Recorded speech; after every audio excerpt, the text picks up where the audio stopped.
निम्नलिखित प्रश्नों में ये सीटेट 2021 का पेपर है। निम्नलिखित प्रश्नों में से 130 के उत्तर आप दीजिए, सही विकल्प चुनिए।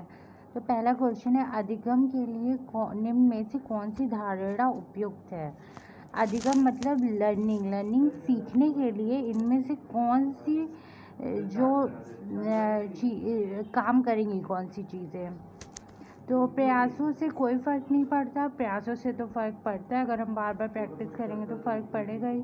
योग्यता सुधार्य है, हाँ योग्यता में सुधार हो सकता है। योग्यता अटल है, नहीं अटल तो नहीं है। असफलता अनियंत्रित है।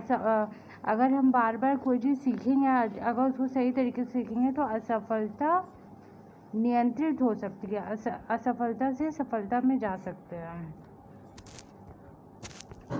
तो इसका आंसर क्या है? इसका आंसर योग्यता सुधार है, क्योंकि हाँ योग्यता अगर लर्निंग होगी उससे जो हम क्या होंगे, हमारे योग्य बनेंगे। अगर हमें पहले कुछ नहीं आता फिर धीरे धीरे आने लगेगा, हम योग्य हो जाएंगे।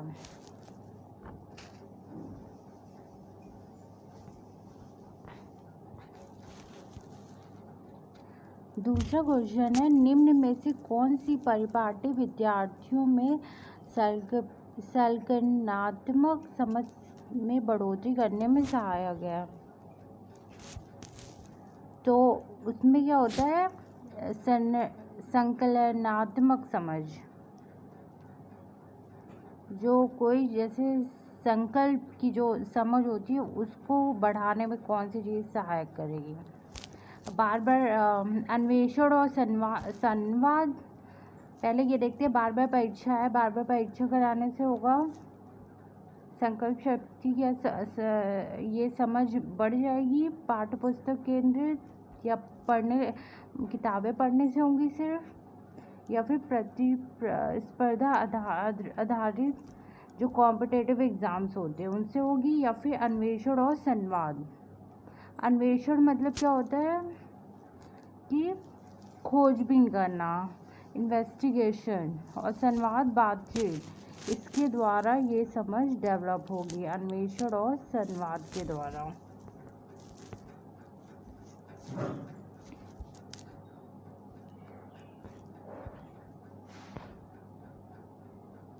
बच्चों को सीखने में कठिनाई होती है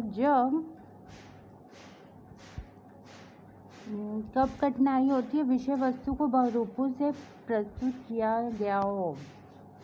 जैसे कोई चीज़ है, कोई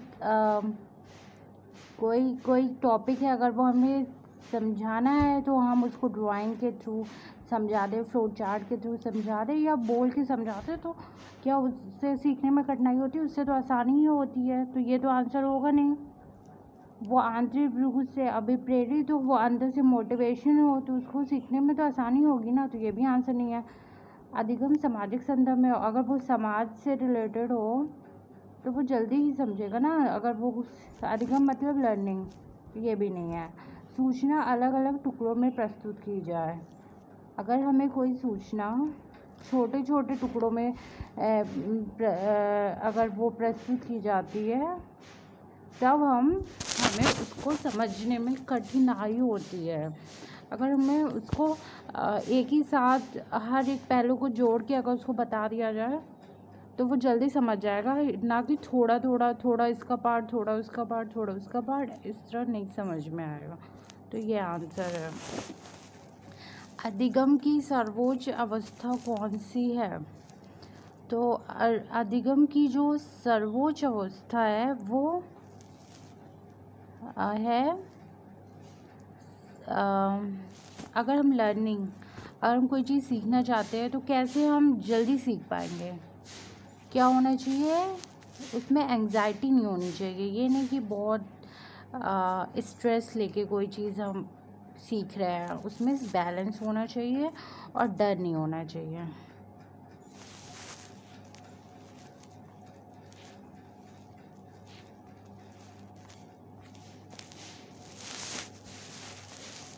अधिगम का रचनात्मक विचार या सुझाव देता है कि ज्ञान की संरचना में बच्चे पूर्ण रूप से पाठ्यक्रमों पर निर्भर रहते हैं।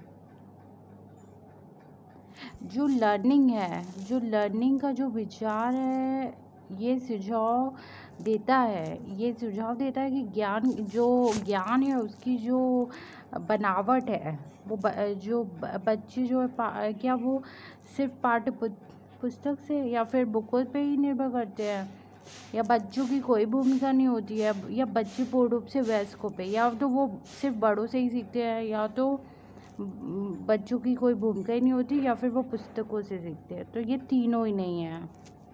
बच्चे सक्रिय भूमिका निभाते हैं।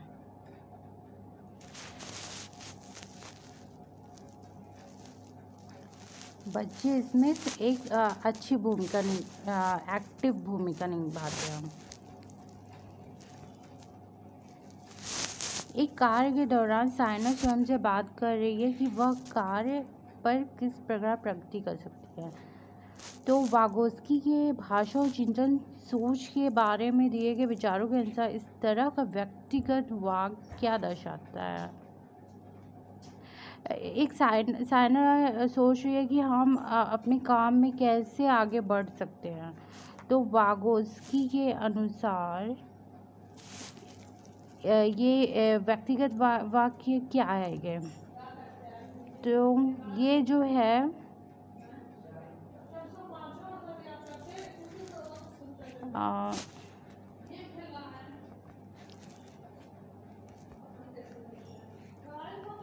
अब इसको बाद में देखेंगे ये क्वेश्चन, क्योंकि 2 आंसर दिया है ना। तो 7th क्वेश्चन है, मूल्यांकन पद्धतियों का लक्ष्य होना चाहिए। जो हम किसी को नंबर देते हैं, असेसमेंट जो होता है, तो उसका एम क्या होना चाहिए, यही क्वेश्चन है। पुरस्कार वितरण हेतु, या हमें उसको इनाम देना है, विद्यार्थियों का नामांकित करना, उनका नाम लिखना है, योग्यता आधारित समूह में विद्यार्थियों को विभाजित, उनका क्लासिफिकेशन करना है कि इतने बच्चे 100 नंबर पाए, 100 में से 100 पाए, इतने बच्चे 100 में से 80 पाए, या फिर क्लासिफिकेशन करने के लिए, या फिर विद्यार्थियों की ज़रूरतों एवं आवश्यकताओं की पहचान करना। तो ये मेन एम यही होता है। कोई टेस्ट लेते हैं उसमें, हाँ, जब उसका टेस्ट लिया जाता है उसमें उसके मार्क्स मिलते हैं, तो ये उसका एम होना चाहिए, उनकी ज़रूरतों और आवश्यकताओं की पहचान, कि वो किस सब्जेक्ट में तेज है, कौन सा टॉपिक उसका कमज़ोर है, कौन सा स्ट्रॉन्ग है। तो इन सब चीज़ों के लिए ये मेन एम होना चाहिए।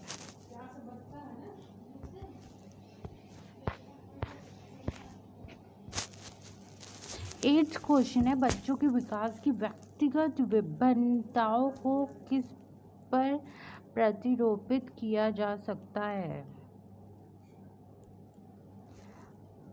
बच्चों के विकास की व्यक्तिगत पर्सनल जो भिन्नता होती है वो किस पर प्रतिरोपित, मतलब जिसे कोई पौधा है उसे बार बार रोपा जा सकता है ना, लगाया जा सकता है उसे फिर से। तो आनुवांशिकता एवं पर्यावरण का पारस्परिकता पर, आनुवंशिकता मतलब हेरिडिटी, पर्यावरण मतलब इन्वायरमेंट।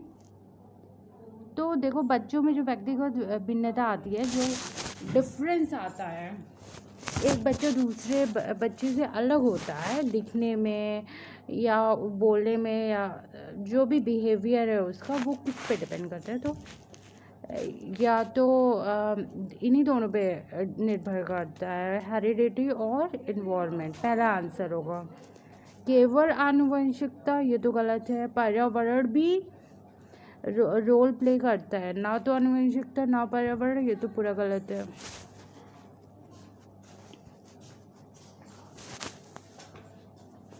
एक खेल क्रिया के दौरान चोट लगने पर रोहन रोने लगता है, या देख के उसके पिता कहते हैं लड़कियों की तरह व्यवहार ना करो, लड़के रोते नहीं हैं।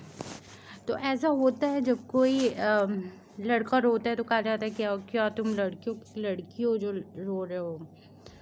तो ये चीज़ क्या दर्शाता है? लैंगिक रूढ़िवादिताओं को दर्शाता है। लैंगिक मतलब लिंग में परिवर्तन एक लड़का एक लड़की में रूढ़िवादी सोच मतलब एक पुरानी सोच को दर्शाता है।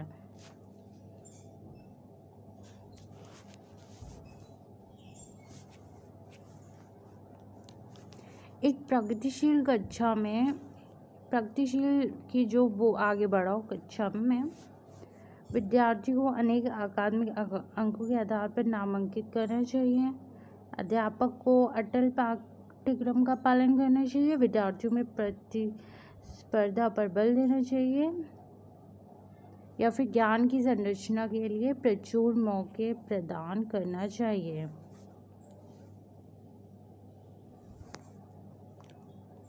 तो इसका आंसर होगा ज्ञान की संरचना के लिए प्रचुर मौके प्रदान करना चाहिए। उसका मतलब कक्षा जो क्लास है उसका मोटिव ये होना चाहिए कि बच्चों में ज्ञान, अगर वो किस लिए आते हैं, ज्ञान के लिए आते हैं, तो उनमें ज्ञान की जो संरचना हो उसके लिए उन्हें मौके प्रदान करना चाहिए। तो ये इसका सही आंसर है। Thank you. इसका नेक्स्ट पार्ट अगले वीडियो में बनेगा। ये इसका पार्ट 1 था। ये 2021 का पेपर है सीटेट का। Thank you.